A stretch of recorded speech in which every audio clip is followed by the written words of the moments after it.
எல்லா ஆர்டிஸ்ட்க்கும் இந்த ஒரு கஷ்டம் இருக்கும், அதுதான் கம்பாரிசன். ஸோ அதுக்கான சொல்யூஷன் தரத்துக்கு முன்னாடி கான்செப்ட் பார்ப்போம்.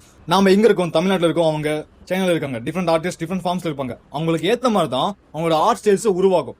நம்ம என்ன பண்ண முடியும்னா அது நம்ம இல்லை அப்படின்ற ஒரு புரிதலை நம்ம அக்செப்ட் பண்ணணும். அக்செப்ட் பண்ணிட்டு ஐடியா இருக்கு, அதுதான் டிஃப்ரெண்ட் ஆர்டிஸ்டோட டிஃப்ரெண்ட் ஆர்ட் டெக்னிக்ஸ் நம்மளோட ஃபாலோ பண்ண முடியும். ஃபாலோ பண்ணி நம்மளால காப்பி பண்ண முடியும். அதோட சொல்யூஷன் எப்படின்னா, நீங்க கம்பாரிசனை இன்ஸ்பிரேஷனா எடுத்துக்கணும். ஸோ நீங்க ஒரு ஆர்ட் ஃபார்ம் நீங்க பாக்குறீங்கன்னா அதை நீங்க ஸ்கிரீன்ஷாட் எடுத்து, நான் என்ன பண்ணுவேன்னா ஸ்கிரீன்ஷாட் எடுத்து அதை நான் வரைய ஆரம்பிப்பேன். நான் கீழே கட்டுறேன்ல, இது நான் கீழே கட்டுறது பரதநாட்டியம் நான் வரையல. நான் ஏற்கனவே ஒருத்தவங்க வரைஞ்ச பெண்ல வரைஞ்சவங்களோட தான் நான் எடுத்து வரைஞ்சிருக்கேன். ஸோ இந்த மாதிரி நீங்க ஆர்ட் ஃபார்ம் இதாவது பிடிச்சிருந்துச்சுன்னா அதை பார்த்த உடனே நீங்களும் அதை பார்த்து காப்பி பண்ணுங்க, தப்பே இல்லை.